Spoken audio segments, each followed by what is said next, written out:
Bonjour à tous et merci de nous retrouver sur les antennes de la télévision du monde. À événement spécial, déploiement spécial, c'est lundi que s'ouvre à Yaoundé le grand dialogue national annoncé par le président de la République. C'était dans son adresse spéciale à la nation le 18 septembre dernier. Fait inhabituel, le chef de l'État avait alors déroulé dans un discours inédit les actions menées par le gouvernement depuis le déclenchement de la crise dans les régions du nord-ouest et du sud-ouest du Cameroun, annonçant par ricochet la tenue d'un grand dialogue national. Nous sommes donc le jeudi 30 septembre 2019 et le décor est désormais planté au palais des congrès de Yaoundé, le site qui abritera les concertations durant toute la période qui a été arrêtée pour cette grande concertation nationale. Un décor désormais planté, les différentes commissions qui ont été constituées, en rappelant que pour cette première journée, on devrait avoir de manière plus exhaustive les différentes délégations. Ils sont au total 400 délégations issues des 10 régions du Cameroun, avec la particularité annoncée pour ce dialogue national convoqué par le président de la République d'une forte délégation venue des régions du nord-ouest et du sud-ouest du Cameroun. Quelques chiffres ont été évoqués par la presse toute la semaine dernière, un peu plus de 350 qui viendront des régions du nord-ouest et du sud-ouest du Cameroun. Pour cette première journée, on aura donc l'opportunité de suivre de bout en bout les premières articulations concernant les allocutions. D'abord, du maire de la ville de Yaoundé, Ntimi Vouna, délégué du gouvernement auprès de la communauté urbaine de Yaoundé, prendra la parole au cours de cette cérémonie d'ouverture. Ensuite, le Premier ministre chef du gouvernement, le docteur Tif John Gouté, va planter le décor des travaux de Yaoundé qui s'ouvrent ce lundi. Bonjour, ma chère Belviane. Good morning to you, Yves Sanjo, and good morning to you all fellow viewers of La Télévision du Monde, and you're very much welcome to this very special edition. It is with regards to the Grand National Dialogue, which has been convened, or which was convened by the head of state, His Excellency President Paul Biya. Today is the 30th of September 2019. This particular dialogue, which is aimed at looking at the various grievances suffered by the Anglophone population, especially talking about the socio-political unrest which has been ongoing in the two English-speaking regions for the past 3 years, dating back to 2016. It is live over there in the nation's political capital, Yaoundé, live at the Yaoundé Congress Center, that this Grand National Dialogue would have to see its phase 1 or its day 1, which is going to be headed by the Prime Minister and Head of Government, Chief Dr. Joseph Dion Gouté. We see the various delegations from throughout the national territory in the 10 regions of the country. We talk about a fourth or a great delegation which is from the two English-speaking regions of the country, talking about traditional authorities, talking about administrative authorities too, who are all going to be present in order to look forward to the various proposals ahead of this Grand National Dialogue, in order to try to put away the grievances of the Anglophone population which has been ongoing. In case you're just tuning in, it is LTM Television and it is a special edition of the Grand National Dialogue. We are broadcasting live in the nation's economic capital, Douala. It is La Télévision du Monde. And just like you know, Yves Sanjo, we have a guest over here in the studio. He is in the person of André Marie Bibon. He is the national chairman for Active Youth for the First Lady Chantal Biya. Good morning to you and welcome. Good morning. Good morning to all your televiewers. And it's a pleasure for me to share this great moment of the history of our country with you. Okay, it's a pleasure having you on the program. I would like to know what are your expectations ahead of this day one of the Grand National Dialogue, maybe, or should we say your general expectations? Should we get it from you? Since all those who are invited to attend this ceremony or this encounter with all other Cameroonians have to forget all what happened before and bring together all their experience in order to bring back peace and reconciliation. We do believe that after these 4 days, we are going to have a new country with a new living together. Alors André-Marie, on parle justement de ce grand dialogue national. avec la possibilité d'observer une sorte de transition historique au Cameroun. Vous avez, vous également, le sentiment, au regard de la constitution des différentes commissions, que les travaux de Yaoundé pourraient apporter des fruits susceptibles de plonger le Cameroun vers ce nouvel avenir-là? Je pense que tout est possible à la seule idée que nous avons de mettre en place désormais une nouvelle république. Parce que cette grande rencontre aujourd'hui entre les 10 fils et filles du Cameroun est l'occasion ou jamais de réécrire l'histoire de notre pays. Et mon souhait serait que nous puissions, n'est-ce pas, ou alors ceux qui sont à Yaoundé, dans les différentes commissions, puissent se déconnecter de toute idée, n'est-ce pas, que ce soit du parti au pouvoir, que ce soit de l'opposition, que ce soit de la société civile, que chacun puisse un peu écarter de lui toute idée, n'est-ce pas, de défi. Parce qu'il est question pour nous aujourd'hui, comme moi j'aime bien, nous qui avons été formatés dans le système anglo-saxon, chez eux, lorsqu'il y a un problème, on ne fonce pas directement vers les solutions, mais on se pose la question de savoir qu'est-ce qui s'est passé. Why? Et après, au niveau des solutions, on dit root cause, corrective action, preventive action.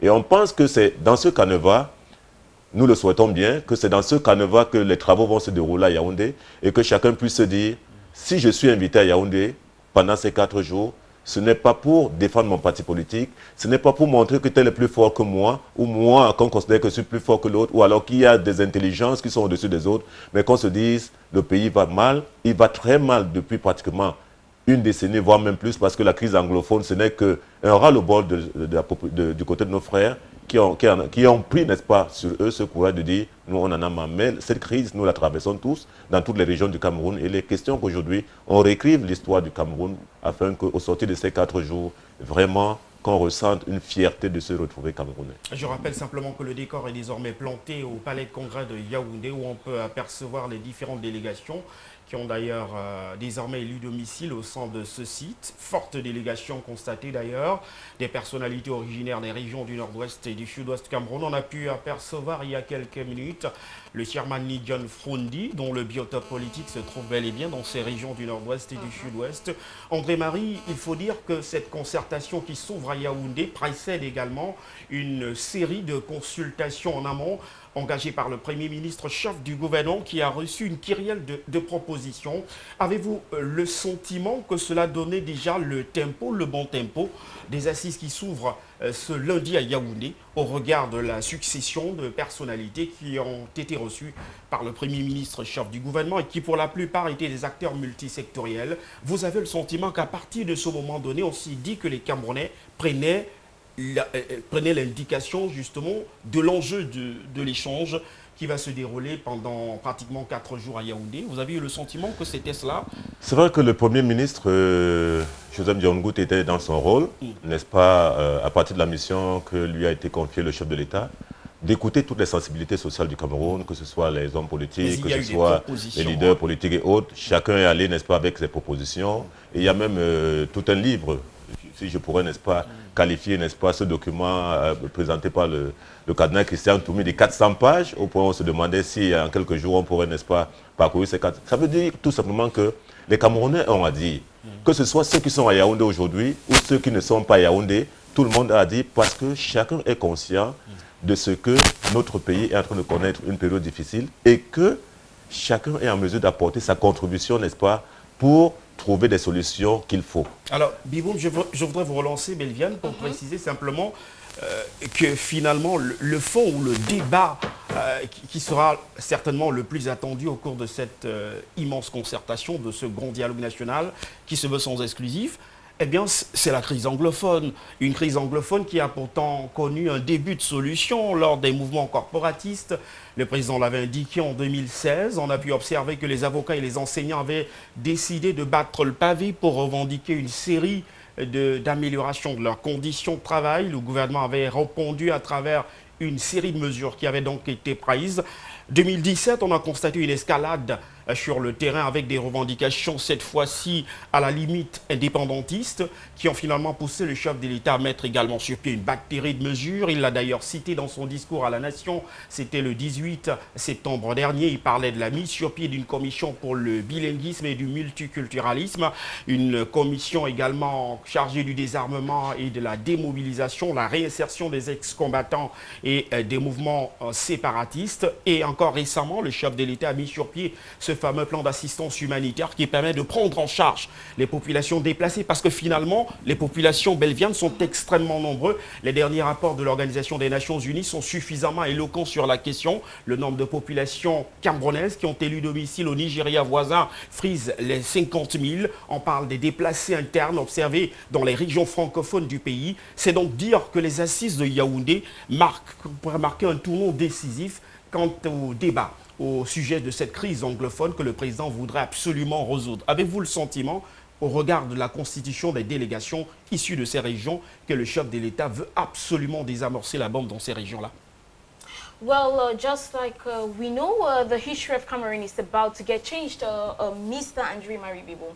The history of Cameroon is about to get changed. We are looking into so many years since the commencement of the Anglophone crisis in the two English-speaking regions of the country. This is going to change the history of Cameroon, the history of the English-speaking Cameroonians in general. We talk about so many years of suffering. We talk about many internally displaced persons who find themselves in the French-speaking regions of the country and also as refugees in Nigeria at this particular point in time. But this great national dialogue and consultation, which is at the Yaoundé Congress Center right now, is of course going to change things. C'est vrai que cette situation est très sensible et très délicate d'ailleurs. Que ce soit l'enjeu des assises. C'est pour ça que je souhaiterais que les gens qu'on nous présente aujourd'hui comme étant, n'est-ce pas, des ambazoniens reconvertis, ne soient pas une pure comédie pour qu'on montre aux yeux du monde entier que ceux qui étaient en brousse avec des armes se sont subitement reconvertis. Mon souhait serait que ce soit vraiment les ambazoniens qui sont à Yaoundé et qui soient ceux-là qui peuvent être les véritables porte-parole de ceux qui sont restés dans le nord-ouest et le sud-ouest.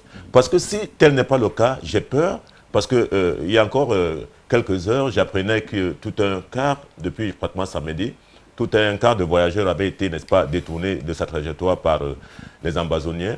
Raison pour laquelle je dis, il y a donc quelque chose qu'il faut regarder de trop près. Est-ce que ceux qui sont aujourd'hui à Yaoundé, que ce soit l'élite du nord-ouest ou du sud-ouest, que ce soit ceux-là qui sont qualifiés d'anciens ambazoniens reconvertis aujourd'hui en républicains, est-ce qu'ils sont véritablement ceux-là qui vont parler et se faire écouter par ceux qui sont, n'est-ce pas, restés avec les armes à main? Or, la solution que nous attendons aujourd'hui, c'est d'aller chercher les véritables leaders de l'Ambazonie, qui soient même, pourquoi pas, moi je l'ai toujours dit, le tout n'est pas de dire il faut libérer Abortabi, il faut libérer tel, il faut libérer Aborbala, autant pour moi, il faut libérer tel ou tel, ou Ayouk Tabé, mais quelqu'un peut même être en prison et donner son avis et qu'on tienne compte de son avis. Parce qu'aujourd'hui, on a besoin de toutes les forces vives de la nation pour pouvoir rebâtir notre pays, pour pouvoir le reconstruire. Parce que est-ce que c'est un marqueur, Biboum? C'est la question que je voudrais vous poser. Oui. Est-ce que pour vous, c'était un marqueur qu'on ait une forte présence des délégations issues de ces régions au cours de ce grand dialogue national? Est-ce que pour vous, c'est suffisamment évocateur de l'enjeu des échanges? Vous savez, nous sommes dans deux systèmes différents. Et c'est ce qui est en train de plomber un peu aujourd'hui le fait qu'on n'ait pas pris ça en considération. Parce que dans le système anglo-saxon, on est plus dans l'optique du dialogue. Quelle que soit la situation qui se présente, on va vers le dialogue d'abord. Et dans notre système francophone, et je l'ai toujours remarqué, même lors de la guerre des indépendances, nous avons constaté que tous les pays qui ont été colonisés, n'est-ce pas, c'est pas pour retirer sur la France, mais c'est un constat, les pays qui ont été colonisés par la France ont laissé un mauvais héritage parce que le dialogue est un peu écarté dans le système francophone. Et je pense que c'est ça aujourd'hui les conséquences de ce que nous vivons.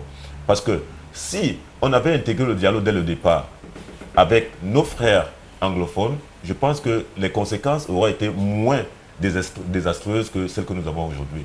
Et pour moi, ce dialogue, tel que moi je l'avais imaginé, il aurait été un dialogue qui aurait eu, n'est-ce pas, des commissions qui n'allaient pas attendre ces 4 jours. Nous avons vu les avocats.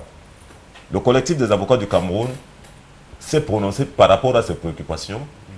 Ils ont mis sur pied une structure avec des représentants. Ils ont été reçus par le ministre de la Justice et au sortir de leur échange, je crois qu'il y a eu des solutions qui ont été, n'est-ce pas, apportées. Je pense que si on avait, sur différents strates, fait, n'est-ce pas, la même stratégie de l'écoute et du dialogue, on ne serait pas arrivé aujourd'hui à 4 jours. Parce que moi, je trouve même que 4 jours pour parler des problèmes d'un pays, c'est vraiment peu.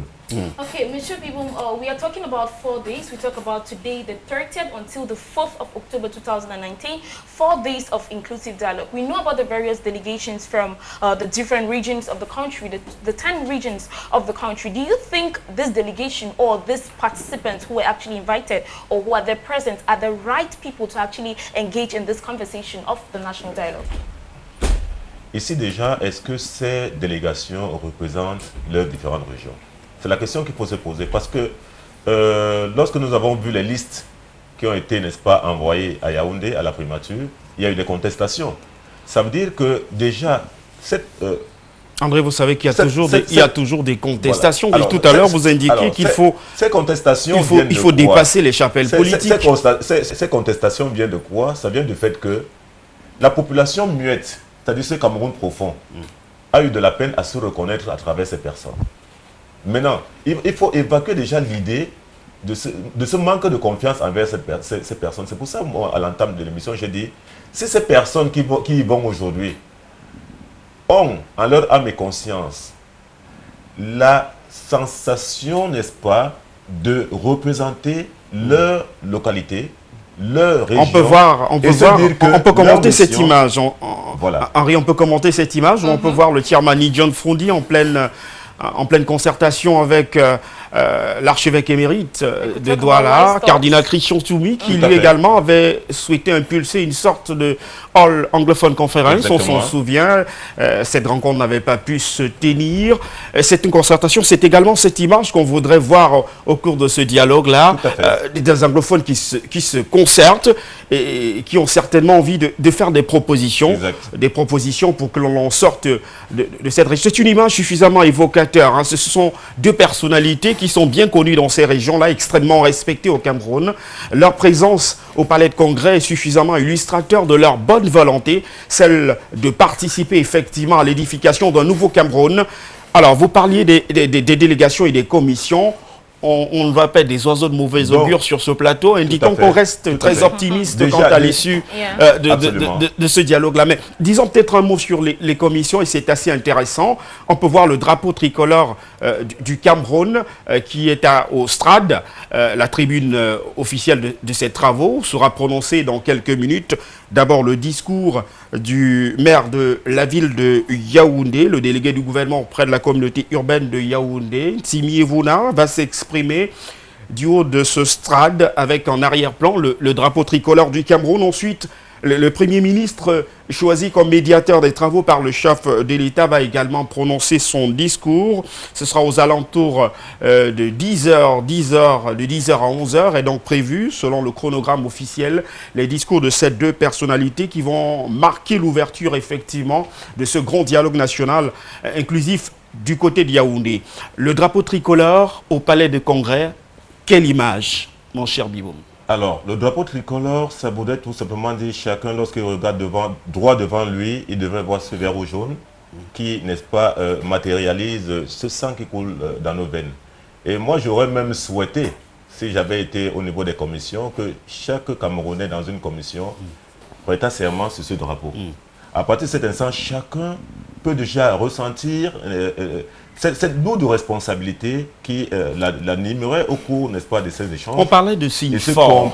Et comprendre que le Cameroun décolle aujourd'hui avec lui. Lui, cet individu qui a pris l'engagement sur le tricolore et se dit demain, mon nom restera marqué sur l'histoire. Alors Biboum, forcément, le gouvernement a voulu marquer d'une pierre blanche cet événement en plantant le décor avec ce drapeau du Cameroun pour indiquer que l'ensemble des délégués qui sont conviés à ce grand dialogue national doivent comprendre qu'il s'agit de l'intérêt de la nation camerounaise et non des intérêts partisans qui seront donc négociés au cours de cette concertation. L'image est suffisamment évocateur. L'image nous rappelle également que le Cameroun veut rester un pays uni et indivisible. Le chef de l'État l'a martelé dans son dernier discours à la nation. Ce drapeau est donc ce drapeau qui sera observé durant toute cette période de concertation à Yaoundé. Il y a donc déjà de la part des gouvernants, j'y arrive, l'envie de faire comprendre au Cameroun tout entier qu'il s'agit de l'avenir de la nation à Yaoundé. Pas seulement la volonté de la part des gouvernants, mais la volonté populaire. Parce qu'avant même que le chef de l'État, n'est-ce pas, ne fasse sa communication auprès de son peuple, nous avions déjà soif de ce dialogue. Parce que plus de 2000 morts en 3 ans, ce ne sont pas des animaux. Ce ne sont non plus des chaises cassées. Ce sont nos frères et sœurs qui ont péri pour rien.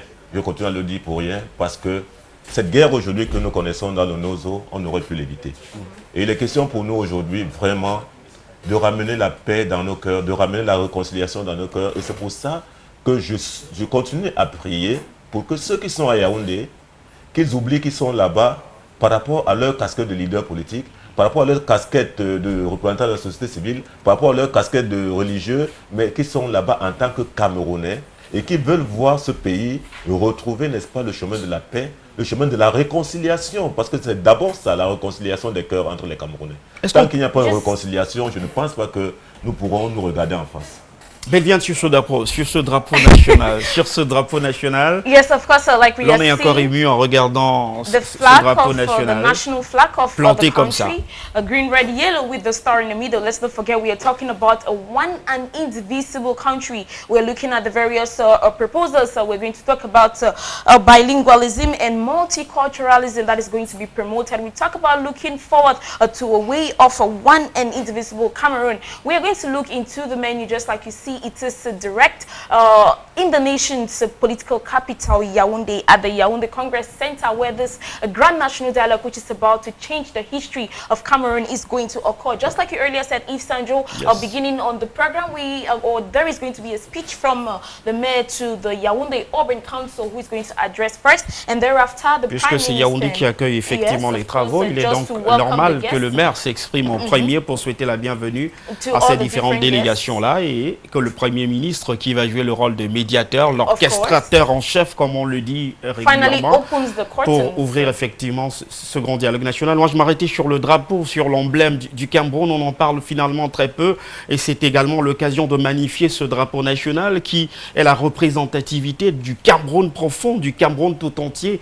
Mais un drapeau également finalement, André-Marie, qui pourrait également nous donner des indications sur le cadrage des concertations qui s'ouvrent. Il faut rappeler que le drapeau, au-delà d'être l'emblème par excellence, est également l'incarnation, quand on regarde la Constitution, de ce que prévoit la loi fondamentale du Cameroun. Le chef de l'État en est garant, vous vous souvenez, et le chef de l'État a prêté serment sur une Constitution qui prévoit un État unitaire décentralisé. Et on peut donc comprendre effectivement qu'on ait un drapeau effectivement tricolore avec cette étoile dorée sur la bande rouge, symbolisant l'unité de deux Cameroun. Le président veut préserver l'acquis.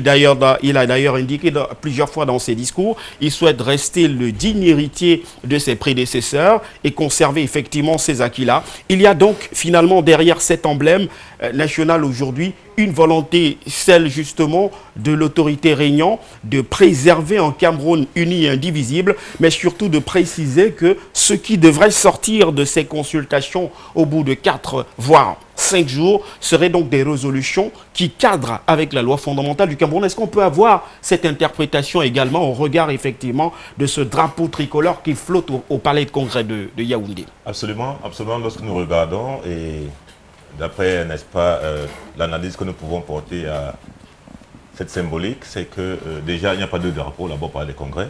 Il y a un et seul drapeau, ça veut dire que le Cameroun, un est indivisible.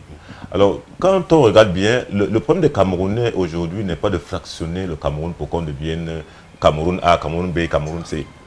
Le problème des Camerounais aujourd'hui, c'est qu'ils aspirent, n'est-ce pas, à une nouvelle forme de gouvernance.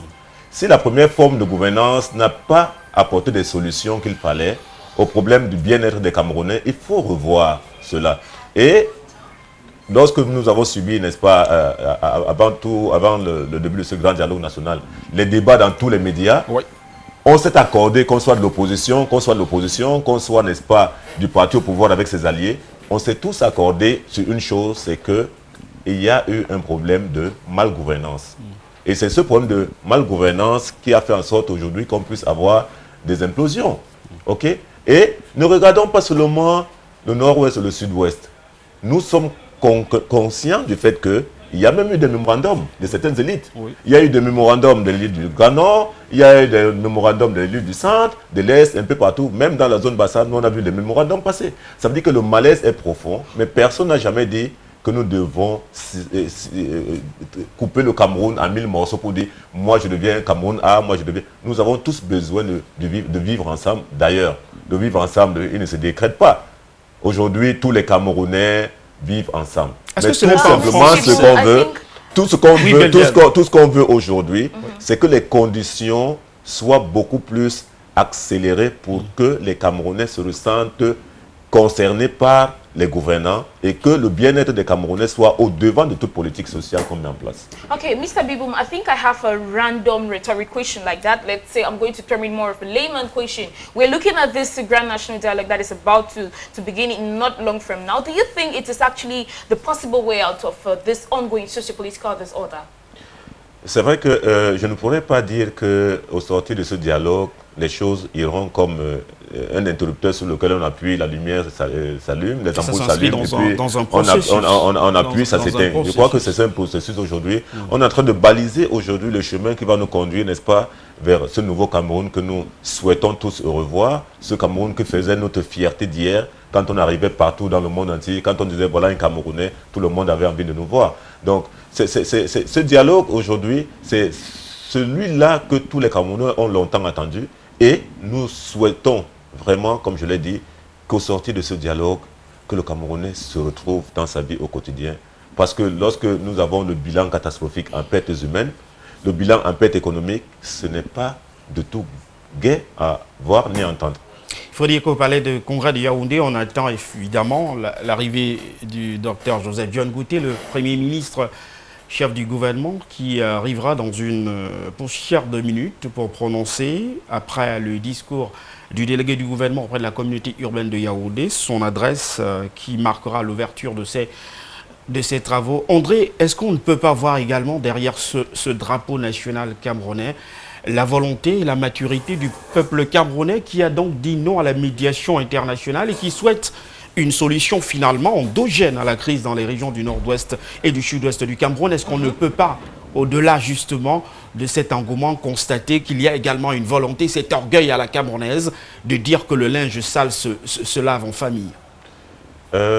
Effectivement, nous avons, n'est-ce pas, sur la base des expériences vécues ailleurs, où la médiation internationale n'a pas apporté, il faut le dire, des résultats escomptés. Je pense que le Cameroun aujourd'hui, tel que nous l'avons d'ailleurs vécu avec la crise frontalière qu'il y avait avec notre voisin le Nigeria, on a pu montrer qu'avec le dialogue, les choses peuvent s'arranger, pourvu qu'on soit sincère dans ce qu'on veut faire. Aujourd'hui, nous n'avons pas de leçons à recevoir de qui que ce soit au niveau extérieur. Nous pouvons aussi créer le label Cameroun, pour que les autres pays également qui peuvent se retrouver dans des situations pareilles se disent, si les enfants d'un même pays peuvent s'accorder, se mettre ensemble, se regarder en face, de se dire les vérités, je pense qu'ils peuvent arriver à quelque chose de grand. Est-ce que ce n'est pas une première victoire pour vous de constater que pour ceux qui avaient annoncé un fiasco dès l'entame des travaux, c'est un palais de congrès de Yaoundé qui a fait le plein d'eux? Oui, moi je ne pourrais pas déjà parler de victoire parce que pour moi la victoire c'est ce qui sortira, n'est-ce pas, au terme de ces travaux. Parce que pour moi la victoire c'est pas cette masse populaire qu'à Yaoundé, la victoire c'est la volonté, c'est ce que le peuple camerounais attend de ces commissions. Qu'est-ce qui sortira de toutes ces différentes commissions? Nous avons vu ces derniers temps le ministre de l'administration territoriale procéder à la distribution, n'est-ce pas, de l'aide humanitaire. C'est bien, mais je pense qu'il faut continuer à accélérer pour que les villages qui ont été détruits, les enfants qui sont encore en bourse aujourd'hui, parce qu'il faut avouer, ceux qui se sont retrouvés à Douala, à Yaoundé, sont ceux-là qui ont quand même un peu de moyens financiers pouvant faire en sorte qu'ils se déplacent. Mais la majorité reste encore aujourd'hui dans ces zones, coincées là-bas entre les forces de défense et de sécurité et les Amba. On peut voir le président du Conseil constitutionnel qui est en bonne place, Clément Tangna, qui est effectivement là, lui qui avait été promu par le chef de l'État pour occuper cette haute fonction et qui a eu la lourde mission de rendre public les résultats de la dernière consultation électorale au Cameroun. C'était en octobre 2018. Que de beau monde, hein, finalement, au palais de congrès de Yaoundé. Toutes les forces vives de la nation ont finalement répondu présence. Rendez-vous, mon cher Biboum. Donc, comme je le disais tantôt, nous acheminons déjà à partir des premiers signes, avoir une volonté populaire, n'est-ce pas, de parler de nos problèmes entre nous, les enfants, les 10 fils et filles du Cameroun, que ce soit ceux qui sont ici, que ce soit ceux de la diaspora qui sont d'ailleurs arrivés, et que je salue en passant, parce que ça montre à combien de fois nous sommes tous préoccupés par ce qui nous arrive et que nous voulons tous retrouver, n'est-ce pas, ce beau pays. Let's not forget that we are looking at so many grievances so far, especially the so many grievances and proposals. We talk about a possible return to all the refugees who are presently in the neighboring countries to Cameroon. We talk about the internally displaced persons who find themselves in the French-speaking regions of the country, actually seeking for refuge. And just like we know, as you can see on images, this is direct. And we are going to have, not too long from now, the commencement of this particular Grand National Dialogue. It's day 1, 30th of September 2019. It is a Monday, and just like we earlier said, the government delegate to the Yaoundé Urban Council is going to address this whole crowd in general. Before then, the speech from the Prime Minister and Head of Government, Joseph John Goute, who is not there yet, and his arrival is actually being awaited until the commencement of this Grand National Dialogue. C'est le Premier ministre qui a en effet attendu. Vous avez pu constater que Timi Evouna, le délégué du gouvernement auprès de la communauté urbaine de Yaoundé, est déjà bien installé à la loge d'honneur de ce palais des congrès de Yaoundé. On n'attend plus que le Premier ministre pour le début effectif des travaux. Et d'ailleurs, les signaux sont au vert pour indiquer que le Premier ministre fera son apparition d'une minute à l'autre dans cette salle finalement comble du palais des congrès de Yaoundé. Voilà donc le Premier ministre chef du gouvernement, Dr Joseph John Goute, qui est arrivé au palais de congrès de Yaoundé. Nous vous l'avions annoncé, l'événement se vit en direct sur les antennes de la télévision du monde ce lundi.